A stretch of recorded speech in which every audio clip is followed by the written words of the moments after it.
All right. I think this is, yeah, it's on. All right. So, hi, everybody. As you see, I'm once again in a new place. Hopefully, this will be the last place that I'm going to be for until I move into our new house.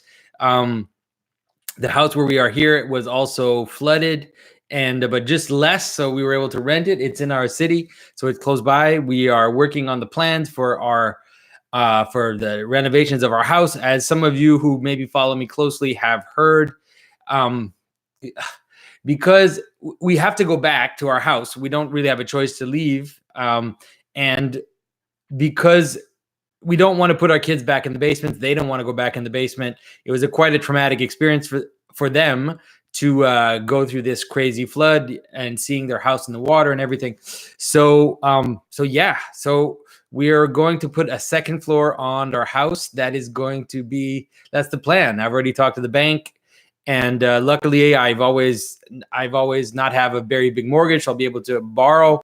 So that's what's happening. And so I guess the house, once it's renovated, will be appropriate for our family until we die. Hopefully, I'm trying to get Andrew Gould to do some of the designings. I figured if I'm going to remake my house, I'm going to try to make it at least as beautiful as I can afford to make it. And so maybe Andrew will do some of the drawing for either some of the outside, some of the details, or some of the inside. I'm hoping to try to actually include some carving in the either some architectural carving or something inside the house. Until now, our house has always been just kind of has been understood as a kind of halfway house. We always felt like it was not our home, that we were just there. It's a very small house, and it's kind of plastic. It's a kind of plastic suburban house. We always felt like we were there waiting for someday to have enough money to move. But life, pushed us in a direction where now we have to fix it. So if we're going to fix it, we're going to try to make it beautiful. So that's some news on that. Just for other news in terms of the Chicago event, don't forget, I am going to be in Chicago on Saturday, the 26th. You can find on my website the hour. I think it's at 7, something like that. Don't trust me here. It's at St. John Cantius Catholic Church. I'm going to be talking about sacred art for a sacred arts guild there. I will also be talking the next day on Sunday after the church service at their lunch that they have. It's going to be a bit more informal, talking about how to include symbolism and kind of the symbolic life in family life. So that's going to happen there. I also mentioned that I'm going to be at St. Tikhon's. Now, a lot of people have been writing me, asking me for details on that, and I kind of spoke too quickly.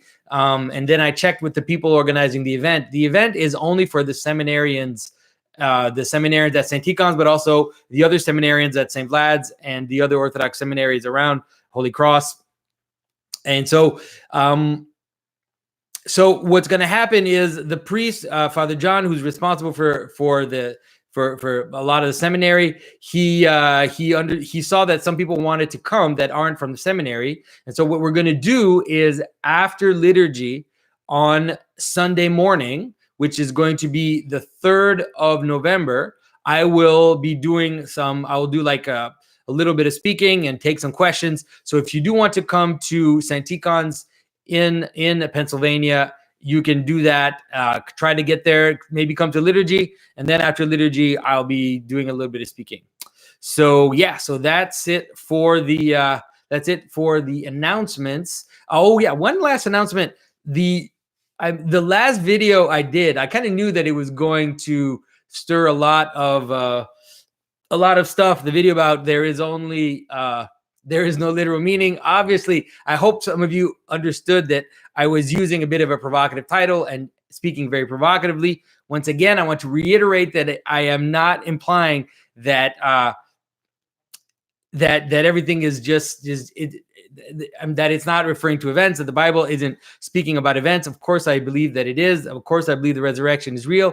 And I just wanted to say one thing. A few of the comments on the YouTube on that video were very thoughtful, and we're talking about how it seems like in my last videos I have been becoming a bit more arrogant, and let's say my tone is becoming unpleasant. And I don't remember the name of the person who wrote that comment, but I want to thank you, because it's something that I've been kind of feeling in myself, that hadn't been totally understood in my mind yet, but I could feel. And reading that comment has helped me. Hopefully I'll be able to tone it down a bit, and do less criticizing of others and more trying to present beauty and truth and the things that excite me, which is the reason why I started making these videos in the first place. So hopefully I will be able to do that. And if I'm not able to do that, guys, really call me out in the YouTube comments.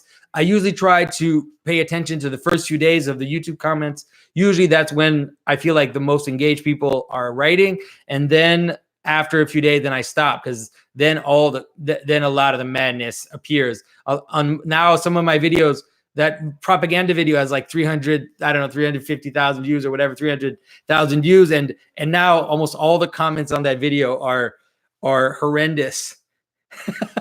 So, anyways, all right. So I'm going to start with the, as usual, what I'm going to do is I'm going to start with the patron questions.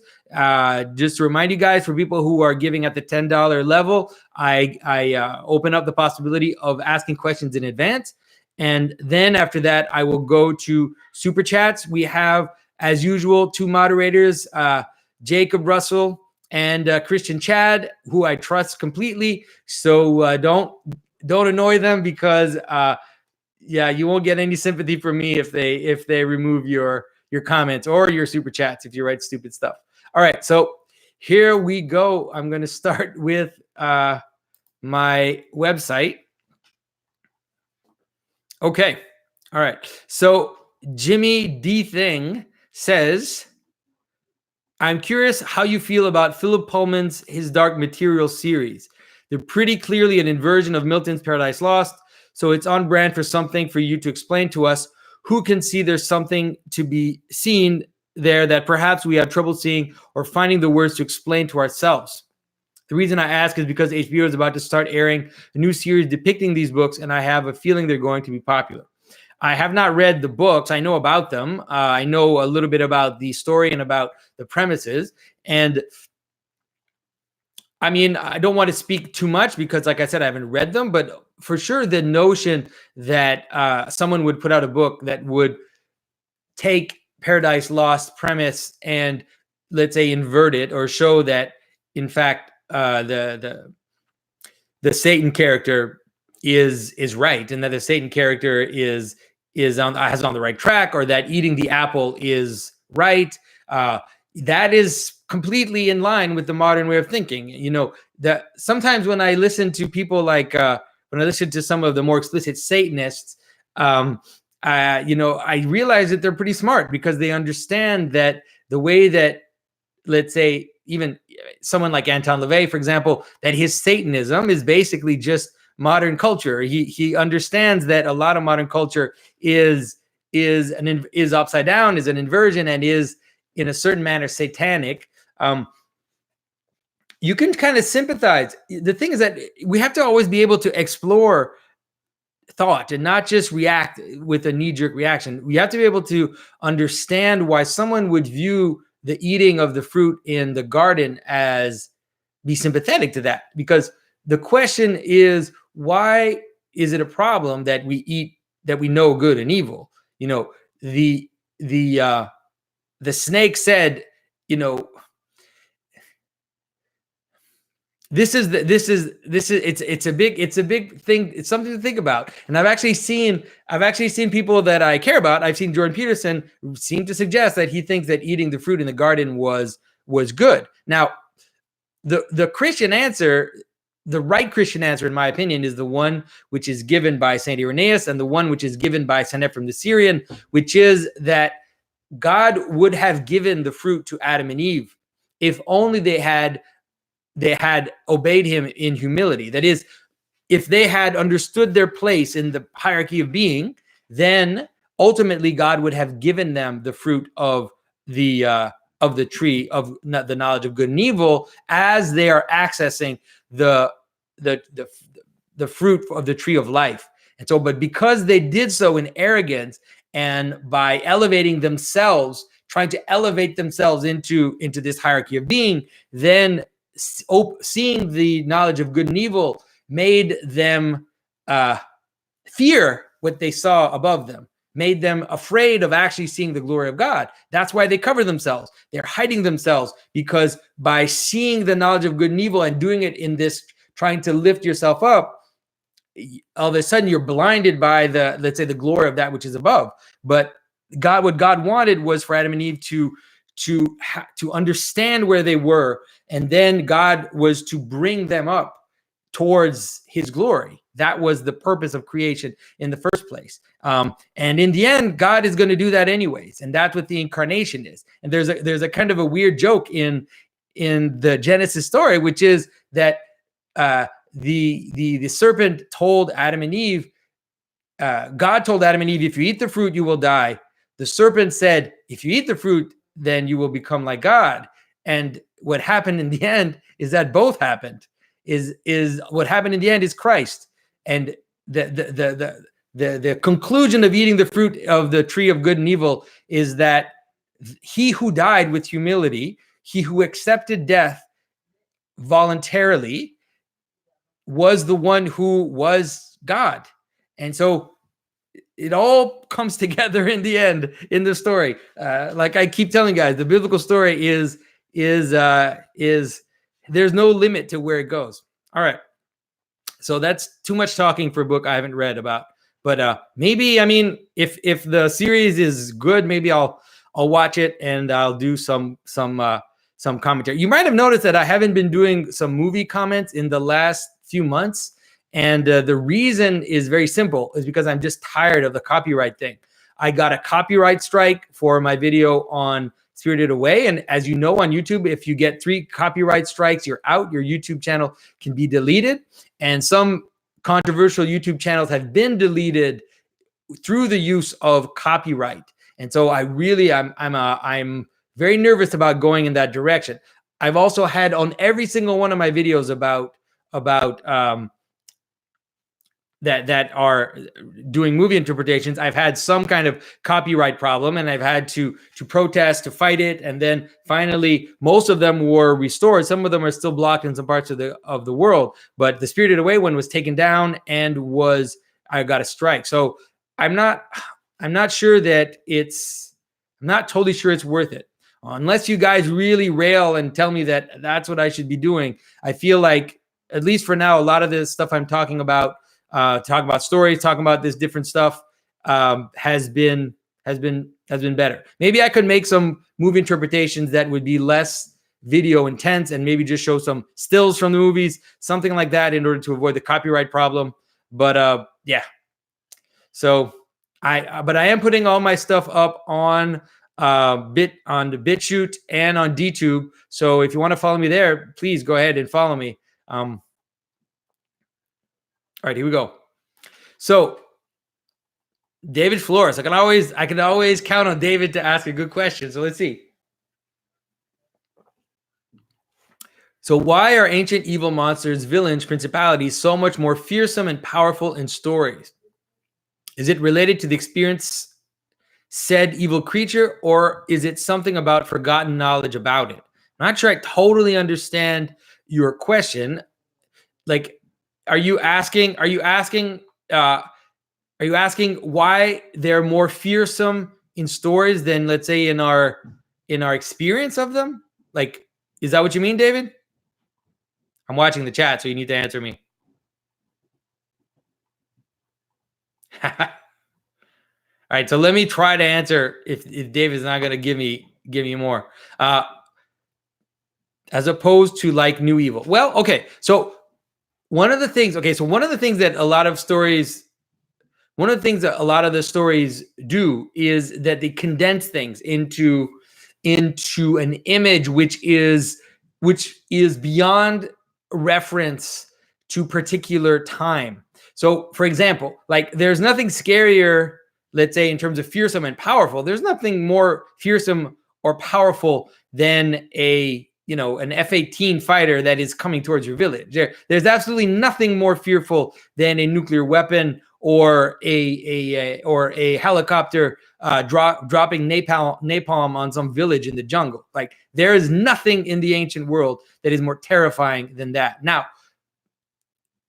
so modern monsters are, in some manner, the equivalent or scarier, freakier than any monster that exists in the ancient times. Now, in terms of monsters, not in the sense that I usually talk about it, like just in terms of ambiguity, but monsters in the sense of the big thing that's going to come and eat you. Now, the reason why in stories we usually will use tropes that are more traditional, like a giant beast or a blood-sucking thing or a man-eating monster.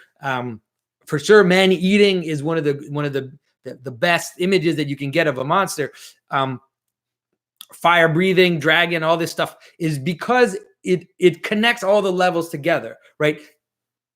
It can still bring about the image of the modern evil, but it's not so dependent on contemporary references, and so it's going to connect to a very, very deep intuitive understanding of what the monster is. Like that beast in the forest, it's going to eat you.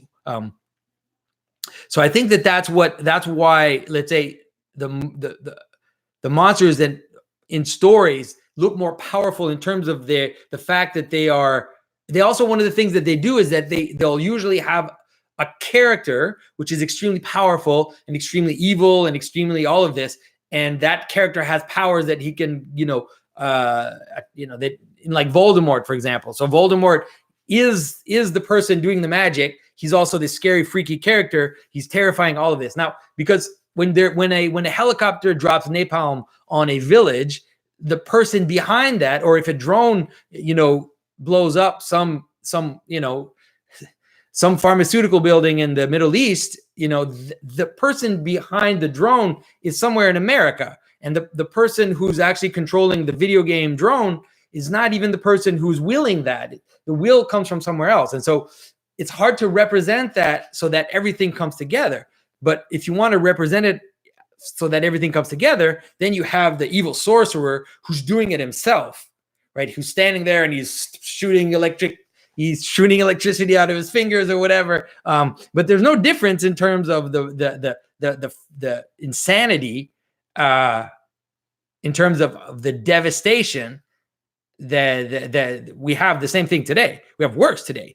The monsters today, the big bad monsters today, they can do way more damage than any monster in the history of the world. So you just look at if you have, I don't know if you guys saw that video that was showing a drone which was going through the city of Damascus. It's like, my goodness, Godzilla went through there. That's what it looks like. So, all right. Okay, so Pat Shire asks, "Hello, Jonathan. I recently talked with evangelicals who are running a panel called 'Are You Going to Hell?' Are you going to hell signs on my campus. And they seemed anxious when I said I'm going to the Catholic Church," because you're going to hell there, Pat. There are 2 lessons for this that I've picked up on. 1, the faith works issue, and 2, liturgy, Catholic hierarchies. I don't know much about Luther's sola fide argument, but as far as liturgy goes, I tried to demonstrate that ritual is natural, but they talk about liturgy almost as if it is brainwashing. A little guidance would be greatly appreciated. All right. So P.S. I've stepped back into the Catholic Church and feels like it is moving in an amazing direction. Thank you again for all your wisdom. So Pat, I mean, there are some people that won't be convinced. There's some people, I mean, there is something to say for throwing pearls, as Christ said. So you just be careful not to get into ruts where you start arguing with people that are not going to change their mind. If you've noticed that I don't get into debates, or I try not to get into debates online or on social media, it's because I feel like it's useless. So try to be attentive to whether or not it's useful or useless to argue with these people. But I would say that the best thing to do is to point out the rituals that they're engaged in. So, for example, if liturgy is brainwashing, the question would be like, what is singing hymns? Why do you sing hymns? Why does everybody sing hymns at the same time? That could also be seen in the same logic. It could be seen as a form of brainwashing. Why, so one of the things that somehow the disjunction in a lot of people's thinking is that they say that prayer should always be extemporaneous, that prayer should always be improvised, that even saying the Lord's Prayer is evil. But then they sing songs that were written in the 16th century, and so it's the best thing to do is to maybe try to point out some of their own cognitive dissonance. But like I said, just be careful not to get into arguments and not to let yourself go to the arrogance that I myself let myself go to sometimes. So, all right. So Keenan Cronin asks, what advice would you give to a Christian who holds personal beliefs that are at odds with the church at large? For example, believing that homosexuality may not be sinful. Would your answer change depending on the church you are part of? Example, Roman Catholic, Eastern Orthodox, Baptist, etc. So I would say that in terms of that, I mean, if you want me to answer that specific question, I would say that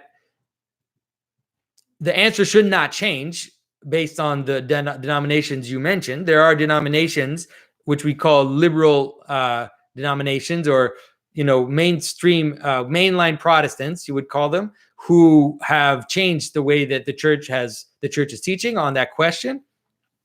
But at least officially, the denominations you mentioned have not changed their thinking on that. And so the question is, what would you do if you hold personal beliefs that are at odds with the church?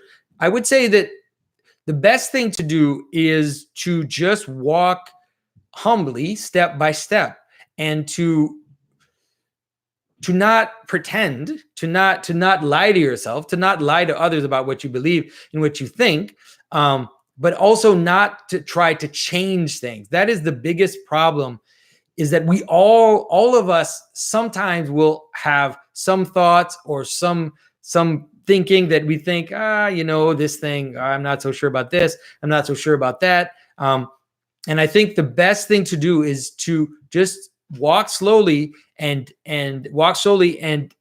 pay attention, listen, try to learn, and try not to use the church as a platform to advance your opinions.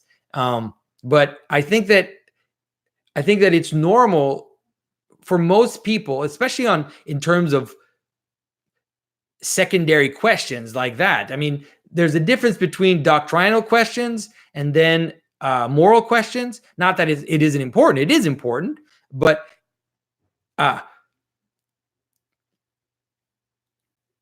would say that that's the best thing to do. And the second thing I would say is to talk to the authority you're part of, of the church you're part of. Talk to your priest, talk to your pastor, talk to, and they will, hopefully they will be a guide to help you through your questions, to help you through your belief, to help you through whatever it is you're struggling with.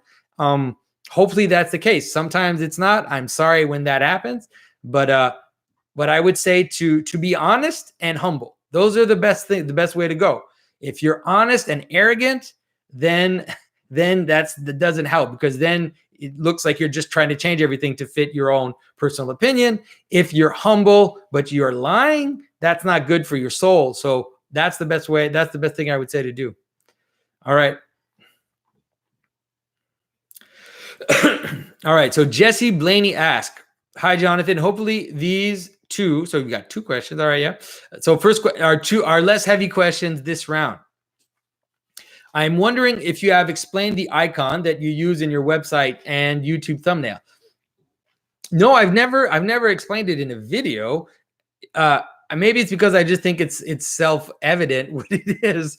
But I've had several requests to explain the image that I use. It is an image from a German missal. I forget the name of the actual book. It's a medieval Western image, and it represents the 6 days of creation, and it represents the creation of Eve. And so if you look at the circle, you'll see that it says day 1, day 2, day 3 in Latin at the different days. And there are other inscriptions as well to describe what is happening.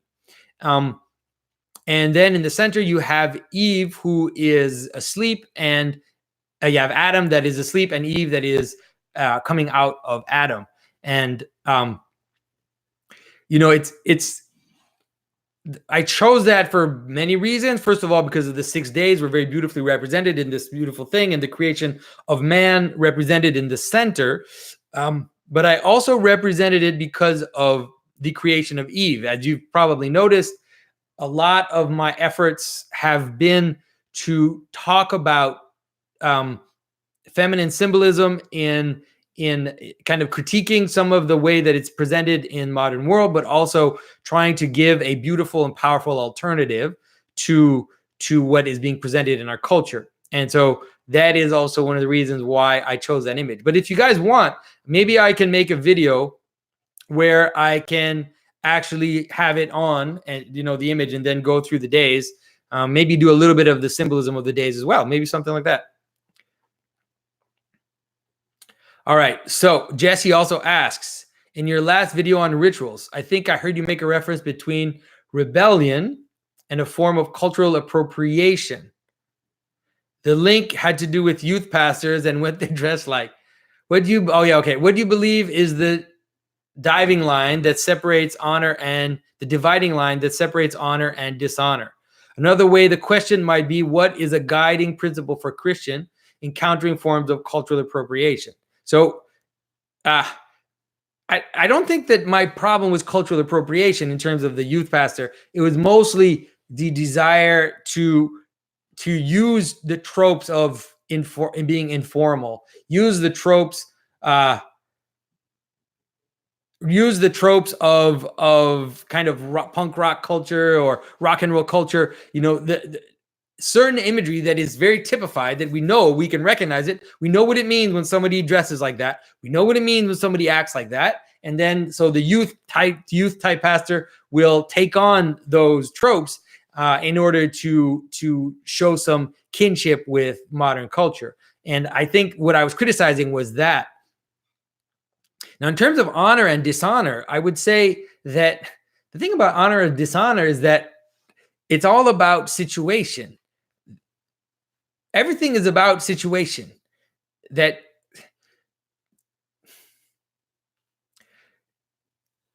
it's all, how can I say this? There's nothing that's wrong in itself.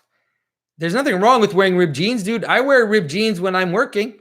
It's not a problem. I wear t-shirts and I wear, and I'm sloppy, but I'm in the workshop and I'm working, and if I go to the beach, I wear a bathing suit and a t-shirt, and then I take my t-shirt off and I go into the water. And so I won't go to church like that. And I won't go to the store like that. And so it's the line is all about context. It's like everything is about being in the right place. Everything is good if it's in the right place. There's nothing that is bad in itself. The problem with the youth pastor who dresses like a rock star and then wants to pretend like he's being informal and improvising and cool, but he's standing there in front of everybody and everybody's attention is on that person. And so he should be modeling a center rather than modeling the periphery as you're speaking to him. But like I said, there's nothing wrong with the periphery. If you see a beggar who's dressed like that guy in who's standing on the stage in some church where he's all messy and has messy hair, if you see a beggar like that, you should have mercy on that beggar and you should help him out. It's like, it just depends on where things are. I hope that answers that. All right. So David Flores asks another question. He says, my next question is about your literal meaning video. And I'm afraid because, all right, as I understand it, when people are talking about literal meaning, they want to get to the bottom of things, a definition of reality of what is true. I agree with you about bias, purpose, and meaning always affecting the objective or literal meaning. How do we come to know what is true if all we have is subjectivity? I think your response is going to be hierarchy. You already know my answer, David. And it is how do we use to measure how true something is? How do we use to evaluate its place in the hierarchy of truth? So, okay. So the biggest thing that I want to emphasize on, maybe adding a little more to the literal meaning video, is that what I'm trying to point you guys to, and what I'm trying to get you to see, is that stability of something is not found in the phenomena. It's not found below. It's found above. The stability is held from above. You could say it this way. You could say that something is true to the measure in which it is in Christ, right? That's a way to say this. It is very Christian, but it's not arbitrary. It's not just saying that. It's that as things are attached to their logi, to the logos, which is their essence, their purpose, the reason why we notice them in the first place, as those things, let's say, cohere in this hierarchy, ultimately what it's showing is how they're attached to Christ. And so it's not that, like, the idea of something objective it's so interesting. Like if you look at the time, like if you look at the Greek philosophers, if you look at the ancients, for them that which was stable and objective was math. That is the most stable and objective thing, not the phenomena. The phenomena are fleeting and they're changing and they move. Math is what is stable. For some reason, people have been able to, I don't totally get it. They've been able to conflate them together, that somehow math and phenomena are related. Maybe because people use math to measure phenomena, but those two things are not the same. Anyways, I don't want to go too much into this. Maybe I will make a follow-up video on that, and look at some of the better questions that came up in the YouTube comments, because some of them are good. Some of them I think ask good questions. I think point to some dangers that could be, if what I'm saying is misunderstood, what dangers that could entail. But I'm definitely not saying that everything is subjective. That is for sure. All right. Okay. So DS Brew asks, hi, Jonathan. I'm wondering if you could talk a bit about the symbolism of musical instruments. In Mathieu's book, he talks about them as the cosmic axle, which makes the world pointlessly turn and dance, and implements of recreation, renewal, reawakening, and even resurrection. Can you help me understand this from an Orthodox perspective? Since musical instruments are not used in the liturgy or in sacred space, what is their proper or highest possible place in the hierarchy? Outside the narthex, as a call to prayer, like the tuaka, letting people know the time, like Noah chipping away at his ark. I'm hoping there is a way to use them to wake up zombies. Well, we do have, we have instruments in the Orthodox Church. We have bells, that is for sure. And you could say that the voice, or the singing voice in the church, in the Orthodox Church, has been a way to bring this notion of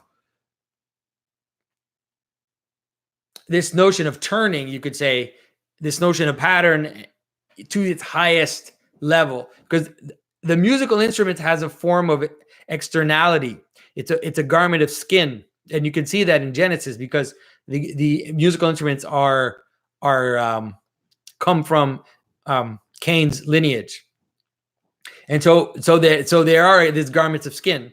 And so from an Orthodox perspective, I mean, musical instruments are fine. Like I said, they're fine outside the church, and there's nothing wrong with musical instruments. And I think that music has a capacity to go very deep in terms of our intuitions, in terms of our perception, intuitive perception of patterns. And so music is very important. I don't totally understand music. I think I've mentioned that to you guys before. I don't totally understand music. But if you want to see a very simple image of when Mathieu talks about how musical instruments are an image of recreation, renewal, and resurrection, just look at the icon of the Last Judgment, and there you will see angels playing trumpets, and you will see, this image of Saint Gabriel calling the dead out through the use of a trumpet. And so there's a very powerful image of what Mathieu is talking about, of how the musical instrument can be used as a call to awake.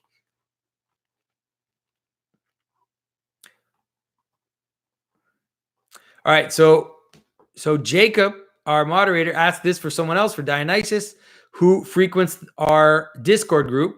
As you know, there is, maybe you don't know, but there is a Symbolic World Discord group that I don't go on very often, just because I don't have a lot of time. But it seems like it's not super active, but it's there.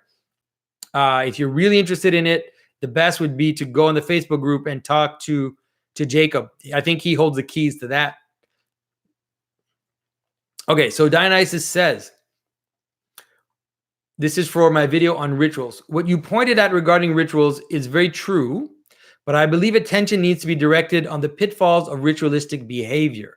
For example, emotional conditioning, superstitious behavior and thought, fanatical belief in the exclusivity of rituals of one faith as the correct rituals, confusion between the container and the content, suitability of certain rituals for the present time, place, and people.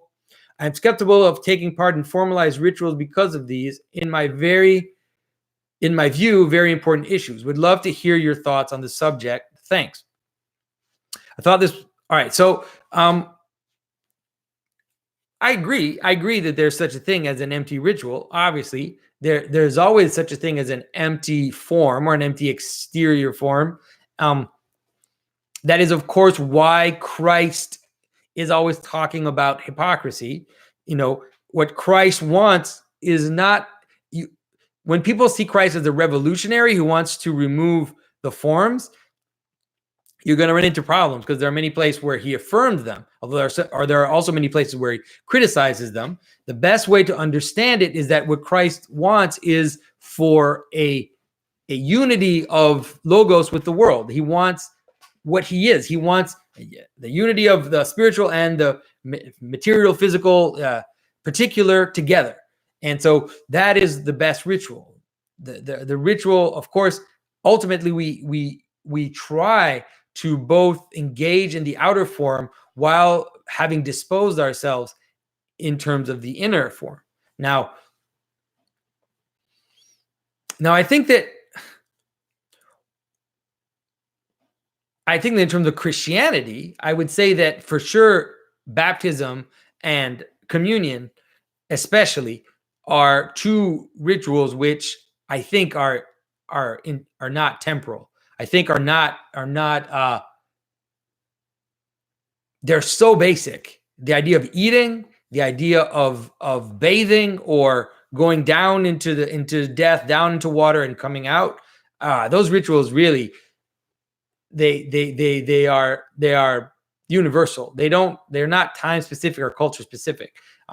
In terms of communion, it's a little cultural specific, because obviously bread and wine is not something which is universal, but it does become universal, especially for us. For sure, it's not a problem, because bread and wine is part of our life. We all know what bread and wine is. We all still eat bread and wine, except for all the carnivores out there.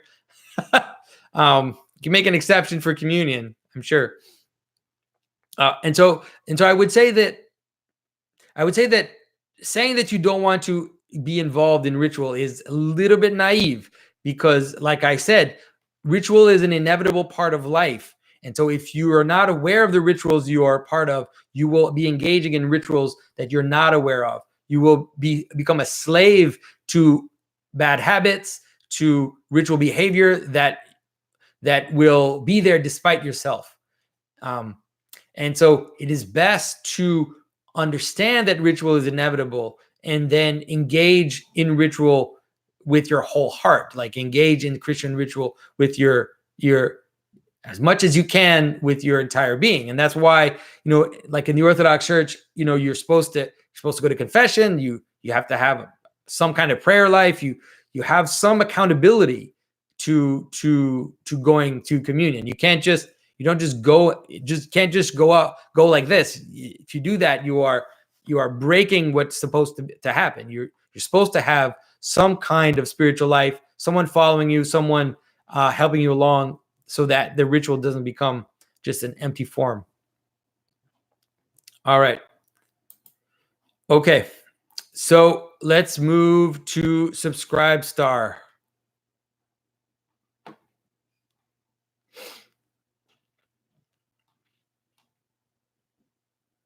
All right. Okay. So Nicola asks, "Hi, Jonathan. I've been puzzling over the question of sexuality for years. On March 2017 in Toronto, you broached the topic of metaphysics of sex and how sex can be and should be used to strive towards God. It sounds beautiful. I would love to be all in with sex, but I'm still very scared of making kids with my soon-to-be wife because of our very troublesome finances. We both want kids, but even making ends meet with a potential kid would not be possible on current income, let alone saving a bit for rainy days. Do you have any advice to give on this topic?" Nicola, I have to tell you that I totally disagree with you completely on the way that you're perceiving this. The idea that kids are expensive is something that advertisers want you to believe or something. I don't know.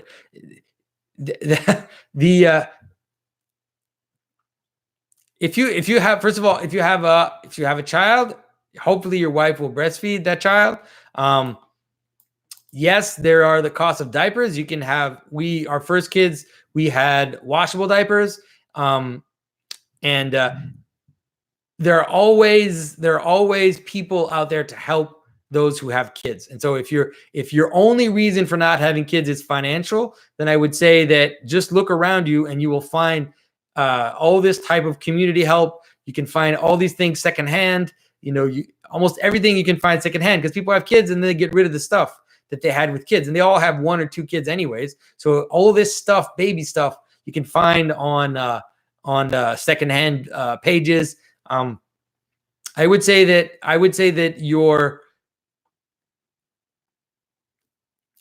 your reason is not the right reason. I understand why society's pressuring you to think that and to see the world that way, but people have been having children forever, since human beings exist, and in all kinds of situations. And you will see that if you have a child and you invest yourself in that child, you will experience joy, and you will experience a kind of maturation that you can't even understand until it happens. I can't explain to you what having a child does to you, as a man, what it does to you, because all of a sudden you're the provider, and that will knock some sense into you. It will make you change your priorities. If you're just a little bit sensitive and a little bit attentive to your child, and you don't fight the natural tendency you have to want to take care of things and to be a provider, it's the best thing that can happen to you. All right. So Christian Chad says, our other moderator. So, "Hi, Jonathan.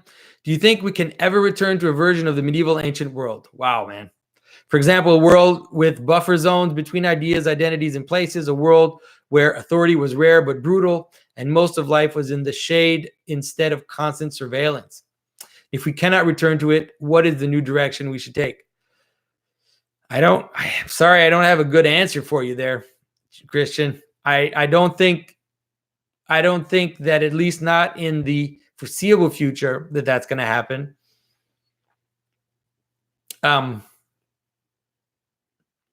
Yeah, I don't know what to say besides that. For sure, the way that things are going now can't go on forever.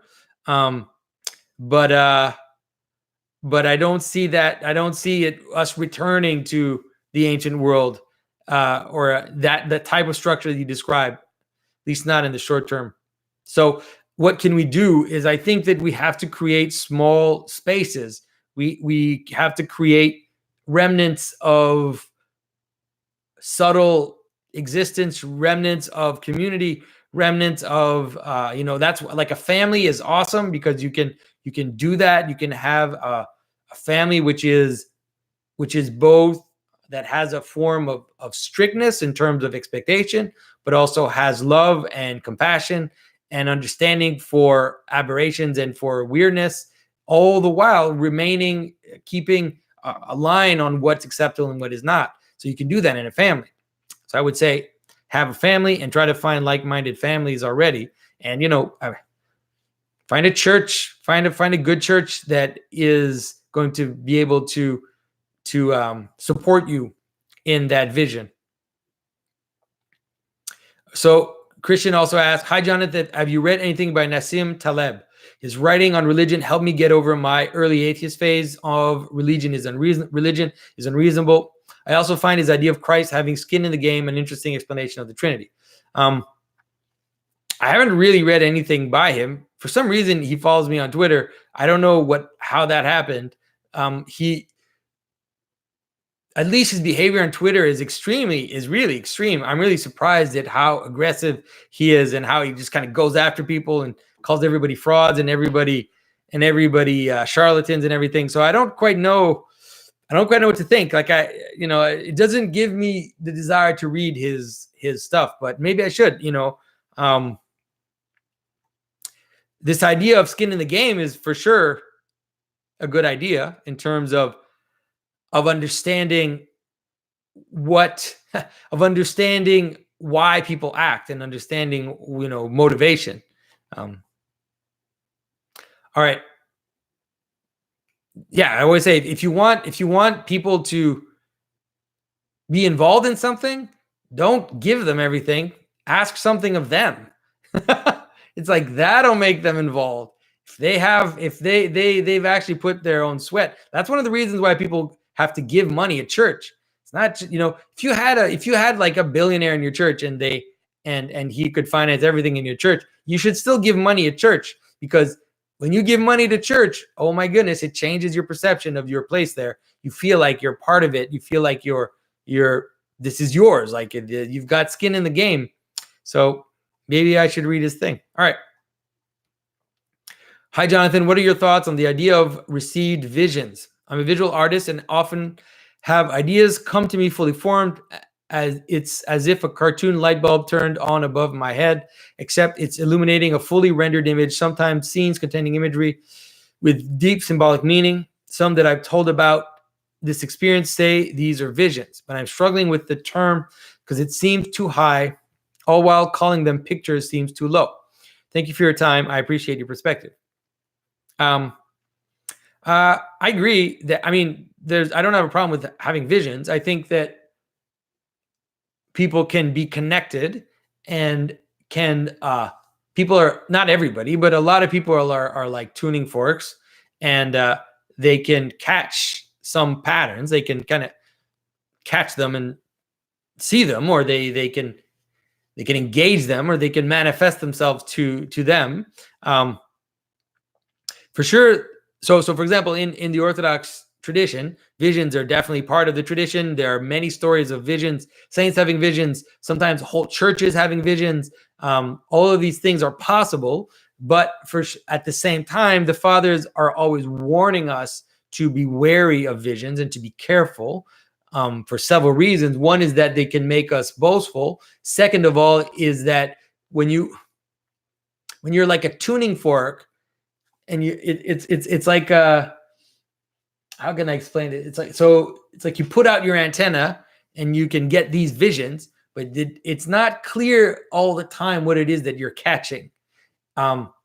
Sometimes you might not be catching the best stuff, and so that's why you have to be careful. And if you look at the church fathers, once they develop their spiritual capacity, you would say, once they kind of develop their nous, their higher capacity, they start to see angels. They have visions of heavenly things, but then they also have visions of demons, and they have visions of demons pretending to be angels, and they have all this wild stuff that happens to them. Sometimes the biggest saint, the stories of monks that spent their whole life praying, and they some divine vision takes them to the top of a mountain, and when they get there, they realize that it's like some demon who's snickering and trying to get him to become prideful. So I would say that to discern the vision is something that should happen.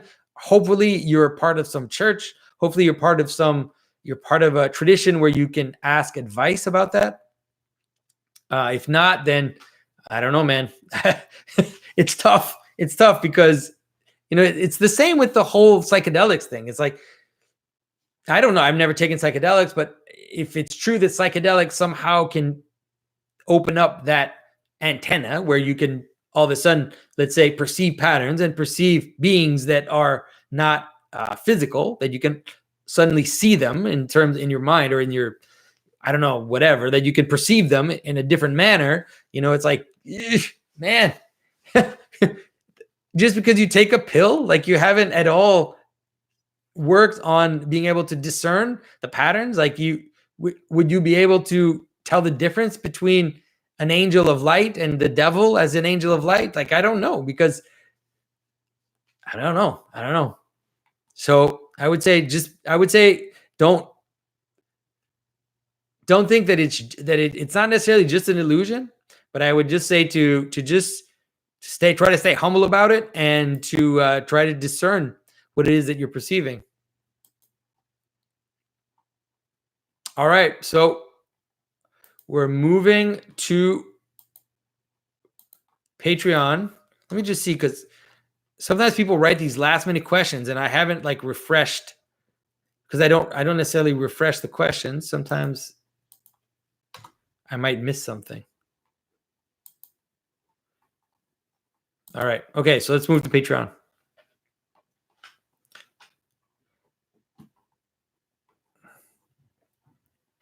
All right, so Robert Smits asks, can you discuss the symbolism of shopping malls? Their decline seems almost inevitable given that they have no unified purpose, like a set of organs which doesn't form a body. Well, my theory about shopping malls, I've mentioned this in a few talks, is that they're kind of like the last ditch effort at communion. They, it's as if in a normal world, in the normal world, the church would be the place of communion where everybody kind of comes together in the right direction. Then there's also the political space where that would happen. Let's say a town square. Then there's also, and then the third place would be the market.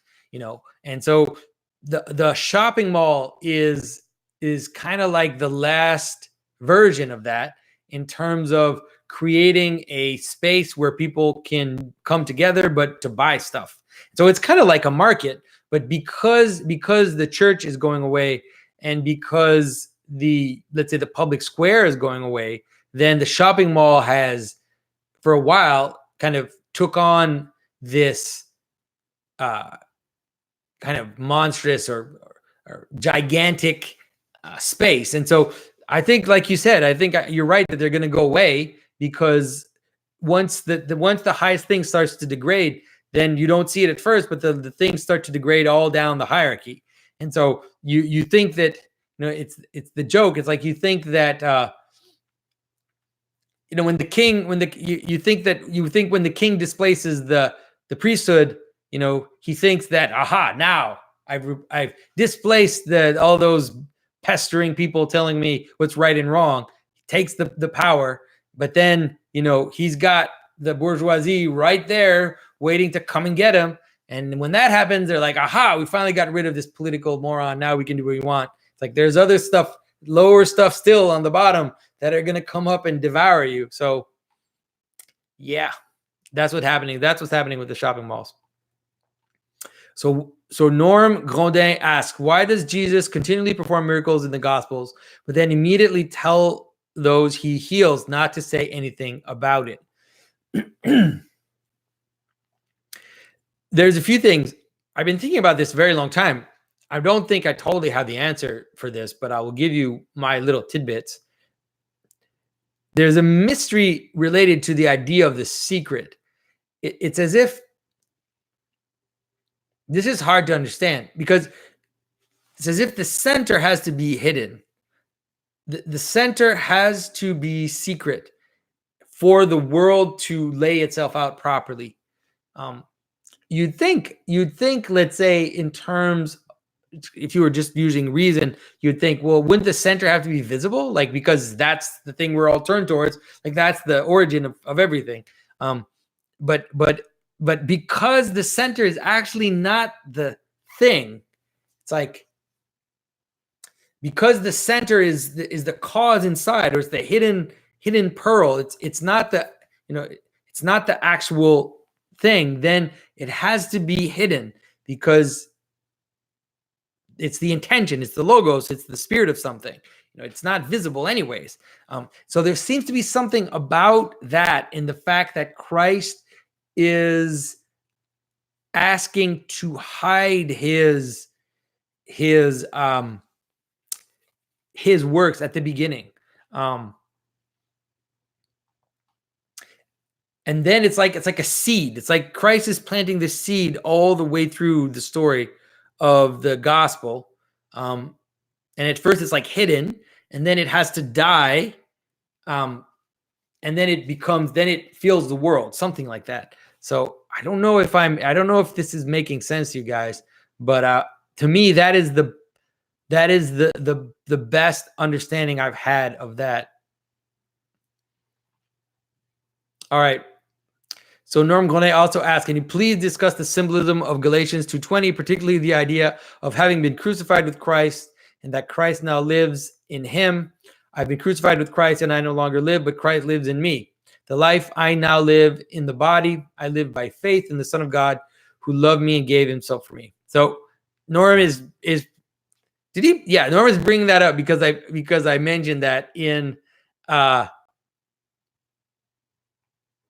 the video, or in the comments in my last video about literal truth, when I talk about St. Paul. I think I mentioned that in a comment.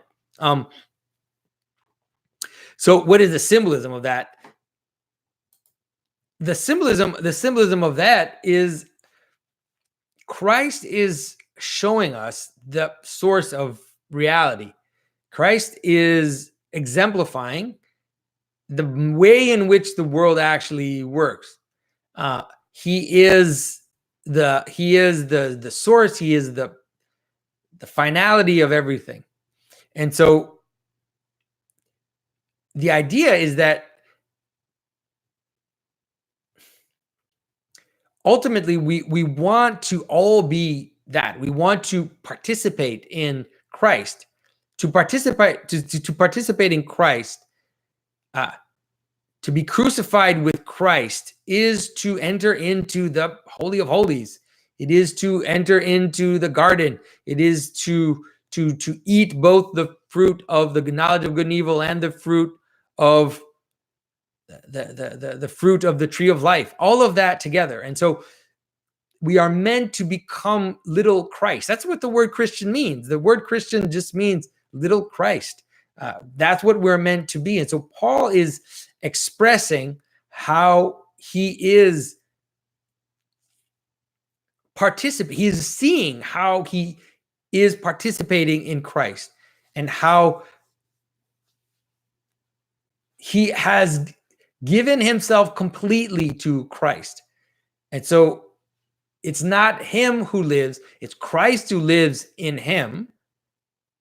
And you could say that ultimately it's also at the same time the fullness of who he is, right? And so by living that life, he has also reached the totality of what he can be. This is mysterious stuff, guys.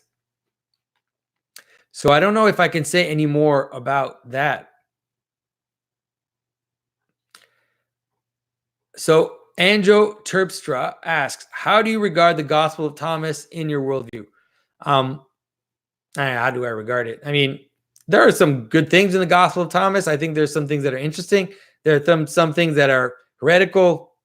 Some of the statements are so similar to the to the regular gospels that it's as if it's just the gospel. And then there are a few things that are weird, and a few things that are kind of off key.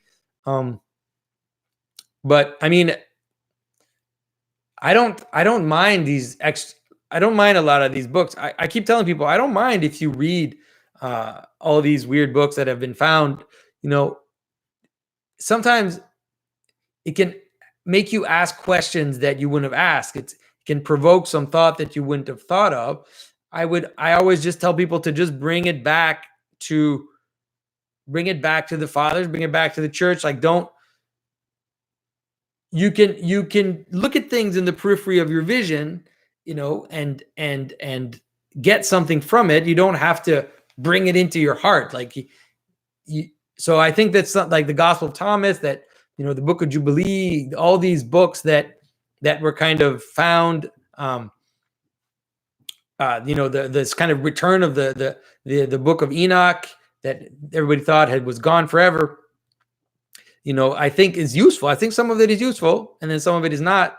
And we know what the measuring stick is. It's the creed. It's the church fathers. It's the tradition of the church. So that's how I see it. All right. So Alina T asked, can you explain the concept of aerial toll houses in Orthodoxy? My goodness, guys, serious. The toll houses in Orthodoxy is the reason why I barely post on Facebook and on Twitter anymore, because I kind of let myself go in that subject and got emotionally involved.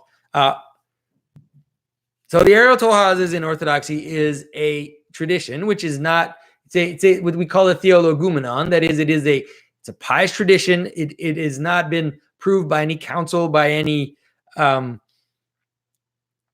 directly by anybody, but it's a pious tradition, which seems to also have some pre-Christian sources, some pagan sources involved in the way it's formulated and the way that it's presented. And it's basically the idea that after you die, you ascend, and with you is an angel and a demon. You have an angel on your right shoulder, a demon on your left shoulder, and then you're ascending. And as you reach the toll houses, the demon, it will accuse you and of the sin. Let's say each toll house is like a sin, and the demon will accuse you, and the angel will kind of help you, and you have to kind of pay the toll. You have to prove that you can move to the next station. And it sounds like it sounds very technical when you look at it in terms of it. You have to have these prayers, and you have to have sometimes the prayer of this saint or the prayer of this or that. And so we have to be careful not to take it.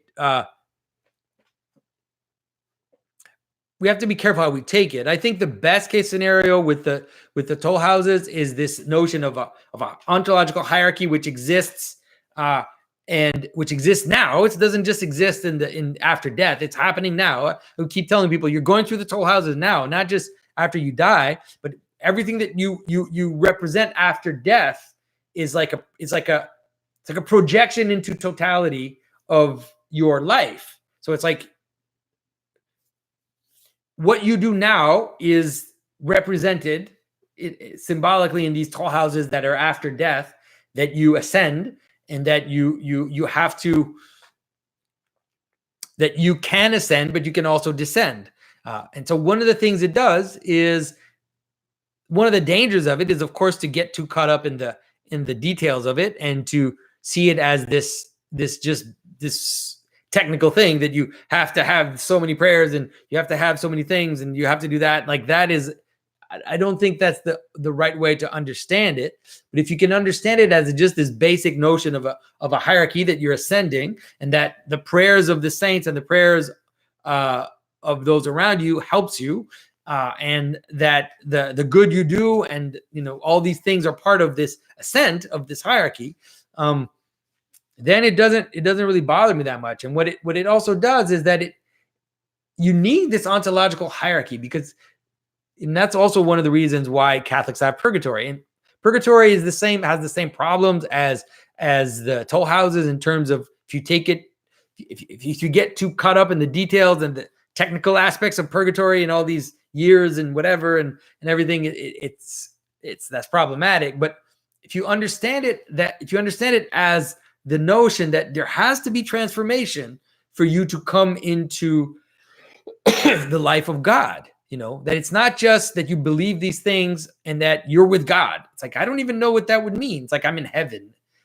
die and go to heaven, like that kind of thinking. That is not useful. Because you have to, in order for you to go to heaven, in order for you to ascend the hierarchy, the spiritual hierarchy, you have to transform into where you're going. You have to become the level that you're at. And so it's not just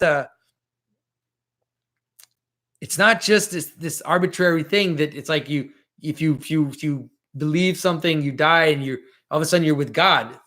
If you're with God, it means you're becoming like God. You can't just be with God. It's like, I hope this makes sense. But it is very controversial in the church, and there are some people that are totally for it, who take everything like this is exactly the description of what happens after death. There are other people who are completely against it, who think that it's just paganism that has come into the church. And there are people who are in between. I would say that I'm somewhere in between. But I try not to emphasize that stuff because, yeah. But I do emphasize the hierarchy, though, this idea of an ontological hierarchy of transformation. All right, so Drew McMahon asked, Plato or Aristotle? What do you think? Yeah, it's obvious that I'm more of a Platonist, but I also think that someone like St. Maximus has been able to take the best of Plato and the best of Aristotle and really filtered out the stuff that needs to be filtered out and brought it into a Christian vision. So for example, like really St. Maximus and kind of the Christian cosmologists, they really have this idea that yes, there are these essences, but the essences only exist as they are attached to the particulars. Like so that in some ways kind of like Aristotle, but they also believe that these essences are, wills of God, that they are, essences in the mind of God, so that they also do have a kind of permanent reality. And so that's it. Like that's the incarnational thinking. To me, that's the best way of understanding. Incarnational thinking is the best way to deal with Plato and Aristotle, and how Christians, let's say, may do with that.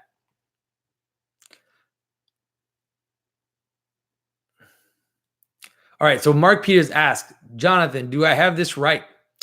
As applied to biblical symbolism, historical events are acted out according to their respective forms, all of which is from the divine. The true interpretation of the meaning comprises these events. The true interpretation of the meaning comprising these events is the logos. Thank you for your vocation, Mark Peters. I think that's a great way to describe it. I think you are right, and that's what I was talking about before. Is that the stability of the events is not in the events. The events are real. I'm not saying that it's all subjective or that it's all relative. And I'm not saying none of that. None of that. All I'm saying is that the stability of the event comes from the logos, comes from its purpose. The very form of the event comes from the purpose that you're describing that event for, that you're noticing, that you're realizing its relevance, to use John Vervaeke's language. The fact that you're realizing relevance, that is the stable pattern out of which the I'm going to really speak like him, out of which the event emerges from all possible events. And so I think that that's the best way to understand it. And to me, it seems like that's, even though I'm quoting John Vervaeke, who's not a Christian, I think that that's the best way to understand it. So, all right. Elisa Brugman asks, can you please give us your interpretation of the Easter Bunny leaving chocolate eggs? In September? Come on, man. Why are you asking me this in September? You should be asking me this in April. But all right, Elisa, sorry. I mean, for sure, the Easter Bunny, the Easter thing and the eggs, it's all about fertility. It's all about spring as the moment where the birds and the bees come out in every manner. And so I think that's just why it is. The idea of a bunny, which is an extremely fertile thing, and the egg, which is an image of fertility itself. I think that's those things go together. In terms of Christianity, I think it also has a level of symbolism which is related to the egg as an image of life and of resurrection. And so the tradition of painting eggs at Easter is one which is a Christian tradition. I don't know where it comes from, though. It might come from before, but it's not. When people tell you that it's some Western European tradition, it was there in Constantinople too. And so it seems like a very ancient tradition to have these decorated eggs. In terms of chocolate, I don't know when that happened, the whole chocolate thing. But I mean, for sure, it probably is related to the similar things in the sense that chocolate is obviously somewhat an aphrodisiac, and it is obviously also related to just sweetness. And so this whole idea of fertility and sweetness, it's not that hard to see how those go together. All right, so I hope that, but I don't know enough about the history of that. It'd be interesting to look into kind of how that manifested itself. Maybe can give some hints. Like I say, usually you can't necessarily find the meaning in the historical way it happened, but sometimes it can give you little hints and it can help you to realign your thinking. So, all right, guys. So we are done with that part of the Q&A. I'm going to go into the I'm going to go into the super chats. All right, let's see.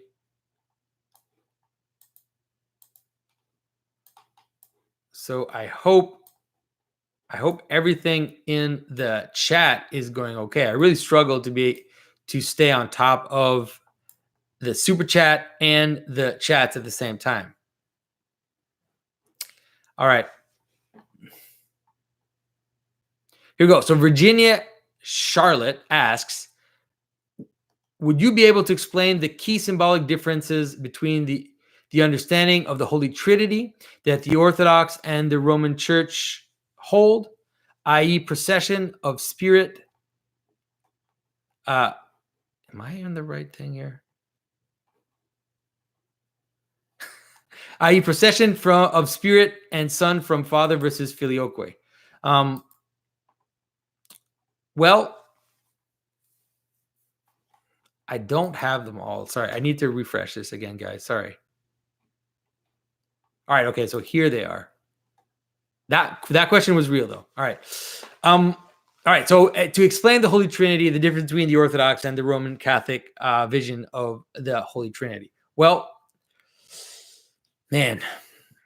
So the idea is that Charlemagne and his theologians added a phrase to the creed, which is that the Holy Spirit proceeds from the Father and the Son. So they added and the Son. And there are places in Scripture where Christ, like there's that place where Christ says he's going to send the Spirit, and there are places in Scripture where he blows on the apostles and says, receive the Spirit.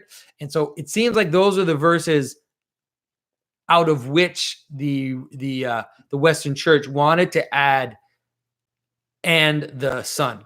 So what is the difference? So the Orthodox Church has never accepted the Filioque, and they believe that that to say that in the creed is to confuse the persons, is to create a kind of weird confusion in terms of how the Trinity works. So the Orthodox perception mostly is that the Father, it's like God is the Father, and God, his logos, is fully divine and has is fully participating in the Father's nature, which is divine and uncreated, and the Spirit also proceeds from the Father and is also fully participating in the divine nature. Okay, so the idea is that the God is the Father, and so Christ is also God, but he's God to the extent that he is the logos of the Father, and so. But if he's fully God, like he's not less in terms of hierarchy, that's the mystery of Christianity. And so that's how the Orthodox see that. If you say that the Spirit proceeds from the Father and the Son, it's like how does it work? Because God is the Father, like God our Father. So how does it work? It's confusing, and you can see that a little bit in the images of the Trinity which the West developed, which is the with an old man on one side and Christ on the other, and then in the middle you see the Holy Spirit, which is kind of proceeding from both at the same time. Now, it's my understanding that there is a way to talk about procession of the Spirit. A way that some people use to say, a way we could say it would be something like the Spirit proceeds from the Father through the Son, something like that. And so it's like, just like the world is created by God, it's created by God the Father using the logos. The logos is the means by which God creates the world. So too, in terms of creation, that the Spirit proceeds from the Father through the Son, something like that. And so, I will tell you, I will be totally honest with you guys. I trust the church and I trust the fathers, but I don't completely understand how the world is different. Like what totally comes down from the different understandings of the Trinity. I tried to kind of figure it out. It seems like there's something about that I don't like. I myself prefer the Orthodox way of of talking about the Trinity, and I think that it's the way that the entire tradition agreed to talk about it. But I don't totally understand the consequences. Like some people say, oh, because of the Filioque, it's like basically the Filioque is the reason for the entire West. Like everything that went wrong with the West is because of the Filioque. And it's like I struggle to understand like why that would be. Like if you say nominalism, I can see it. I can see the causality between Occam, his way of describing reality, and how that and his way of talking about God as being completely so transcendent that there's no connection between him and the world, and that his will could, that God could desire, like that God could create a world where evil was good and good with evil, all that kind of insanity. It's like I can see that as the cause of our problems, but I struggle to see the Filioque, how it filters down. So you can put that up to my lack of theological understanding, maybe, but I don't totally get it. So Virginia then asks, is one structure inherently less stable? Is one symbolic structure inherently less stable? Is one more prone to tyranny and disintegration if it is misunderstood, misused? See, that's exactly the difficulty that I struggle to understand. And then she says, your thoughts on the energy essence distinction would be helpful there too. That is something that I understand more in terms of its effect on the world, of understanding that when you talk about God, to talk about the unknowability of God's essence. When I talk about when I'm talking about God, when I say God is beyond all being, God is beyond all things, God is not a being, God is beyond everything. St. Maximus talks about being and non-being together. Like God is the infinite. That's when we're talking about the unknowability of the uncreated. And I think that has to be maintained, completely maintained. But the problem with that is if you don't have something like the energy, the essence energy distinction, then you run into the problem that Occam ran into, which is like, okay, so God is completely unknowable, completely unknowable. Okay, so then who cares about God? Like, he's just outside of the world that whatever, dude. Like, I mean, does it matter? Like, what are you going to do about it? So, but if you understand that God's energies fill the world, that God's will, that God's actions are that which hold the world together while maintaining God's unknowability. It's like I can understand what that does. I could completely see how that is one of the keys to bringing back, in my opinion, a truly symbolic world, a truly integrated world. So hopefully one day I will have better intuitions regarding the Filioque and the Trinity. So Jonathan Ott asks, like Jesus, the Word of God incarnate died and was raised. Did the law have to die so it could be raised? If so, would it be raised in different garments of skin? It's a very strange question. To have to die so that it could be raised. I don't know. I don't totally understand what you're getting at. I don't see why the law would have to die.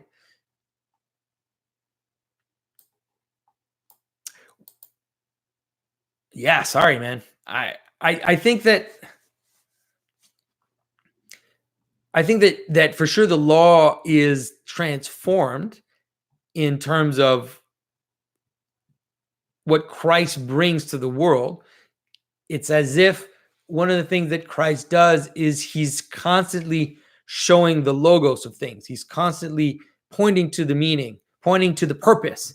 You know, it's like he says, these laws that you're doing, do you know the purpose of them?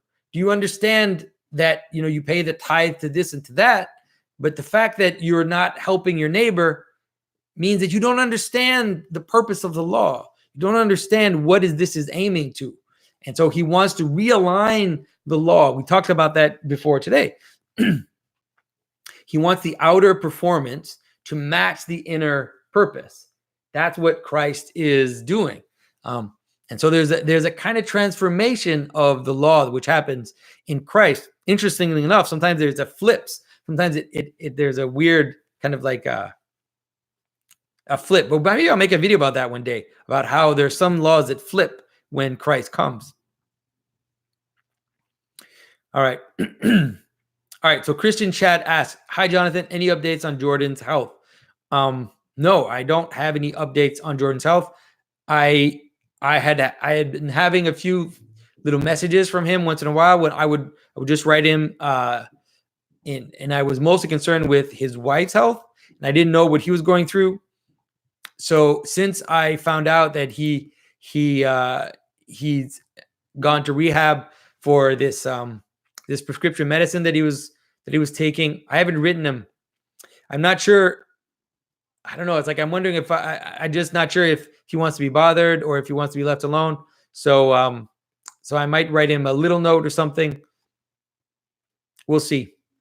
But no, I don't have any news. I learned it the same way you guys did through Michaela's video.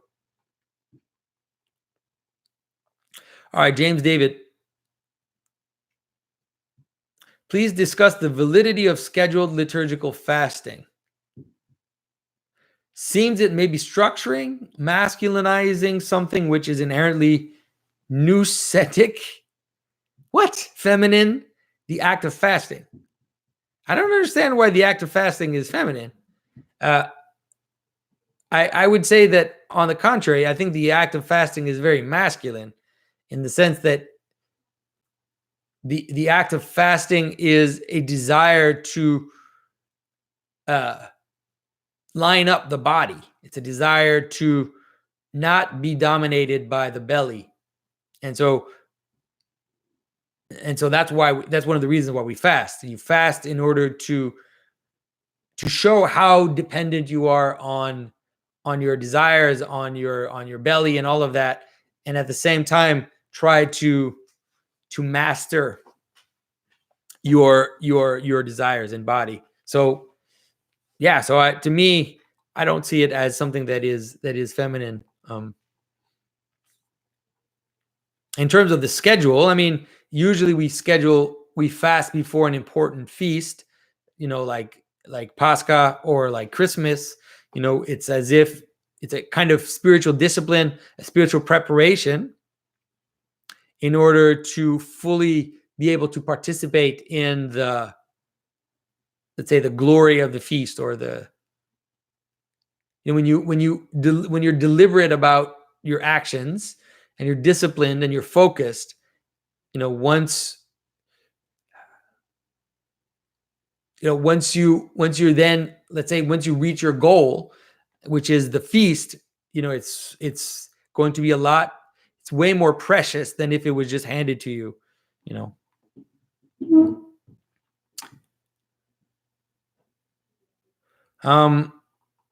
What do you think about the Council of Trullo? Is it Orthodox doctrine that the world is roughly 7,500 years old? I mean, that's how the Orthodox count the dates. They count them from, they do some backtracking in order to calculate the generations, in order to reach let's say the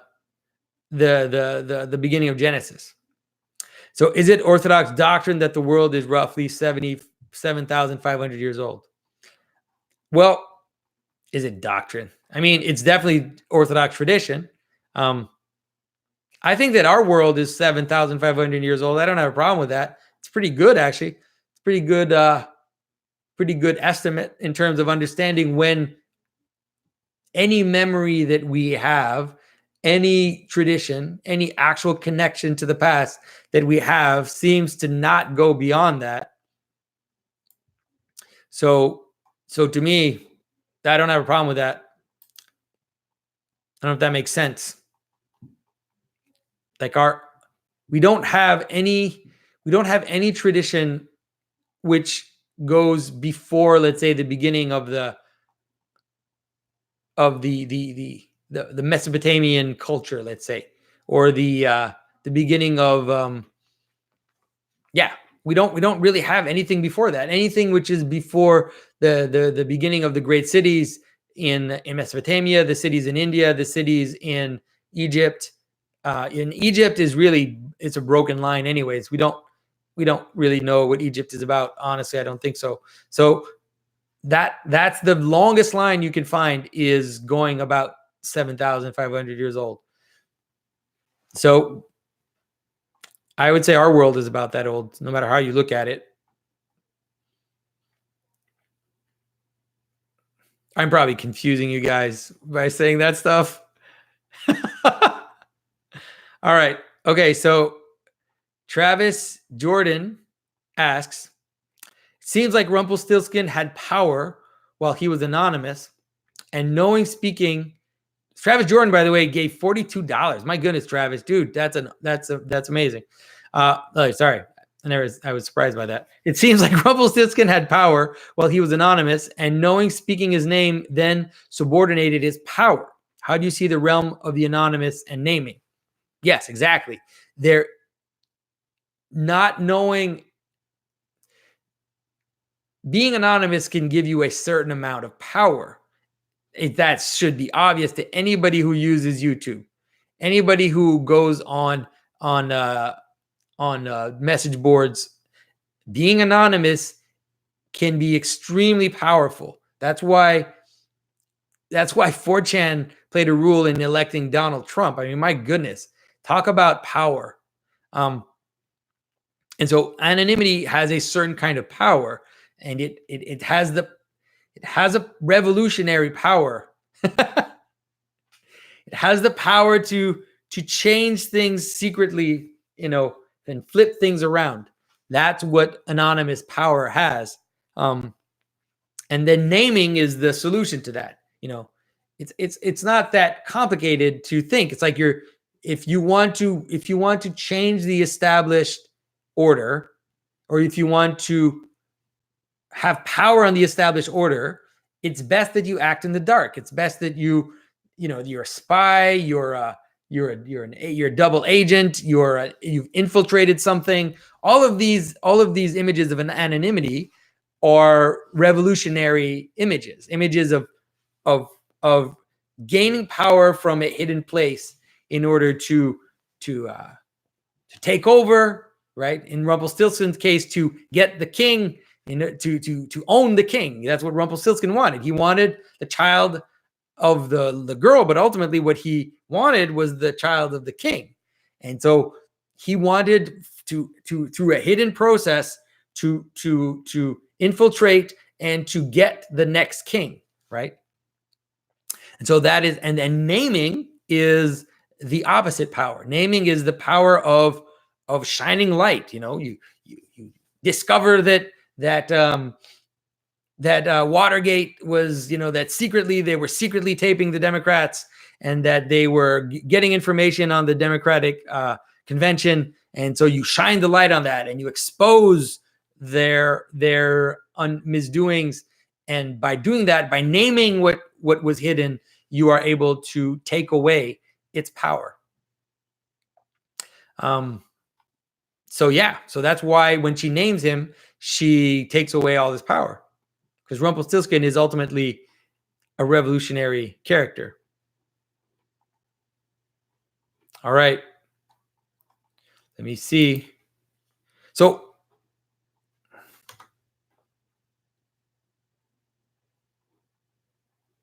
I've got a few more that came up.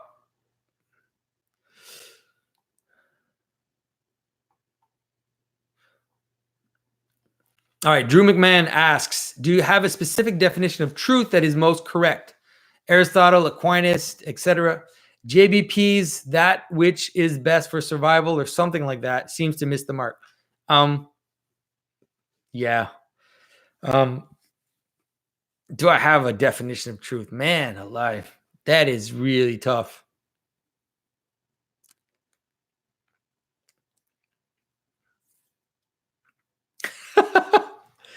I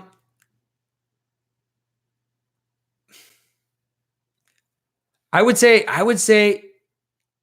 a good definition of truth could be close to something that Jordan is expressing, though I think he's expressing it he's not expressing it fully right.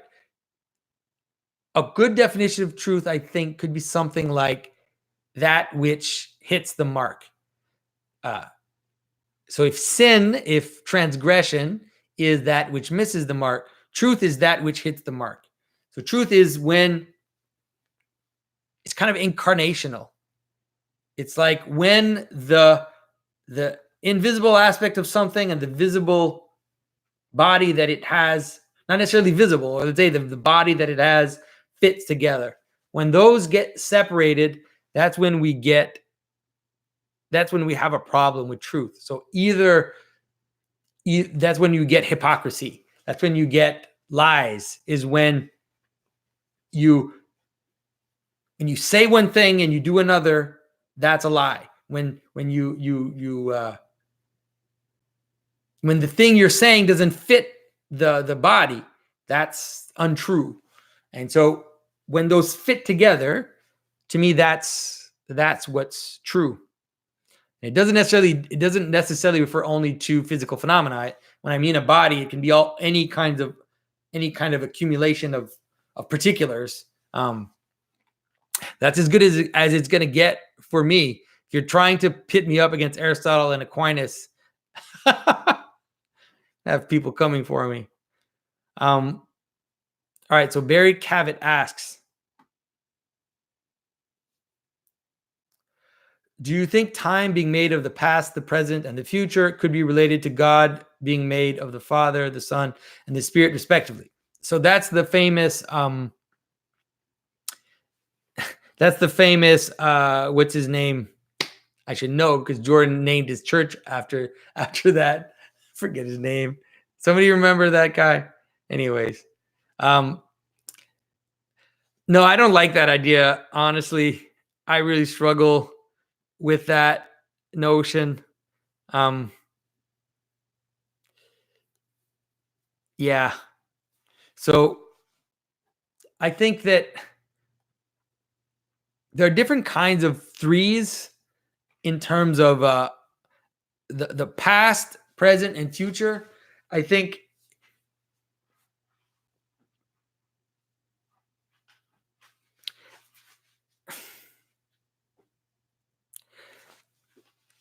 has more to do with something like that which has been, let's say, that which has happened, that which has been revealed, and then this potentiality which is still in the dark. And so you can imagine the present as a, yeah, guys, I'm not going to get there, especially in terms of the Father, Son, and the Spirit. I know that is an idea that has been popular, but when I think about it symbolically, I just don't see it. And I think that the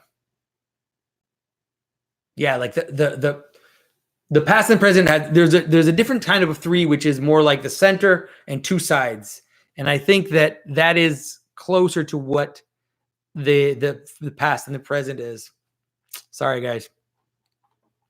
All right. So it's 10:30. Usually I try to go for about an hour and a half. So let me see if something else came up. All right. So I think we're done, guys. I don't see any more messages. I see a few of the super chats were deleted, so I would warn you guys just to stay within normal boundaries in terms of what you write in your super chats. And thanks for everybody. Thanks for your attention. Thanks to everybody who's supporting me as well. It's been a rocky road since the flood, and all the support that I've been getting from you guys has been not only helpful but life-saving. So I really appreciate it. And I will continue to be putting out once a month patron-only videos. I will try to also be careful not to be too arrogant in my future videos. And yeah, I really enjoy this. So I will talk to all of you guys very soon.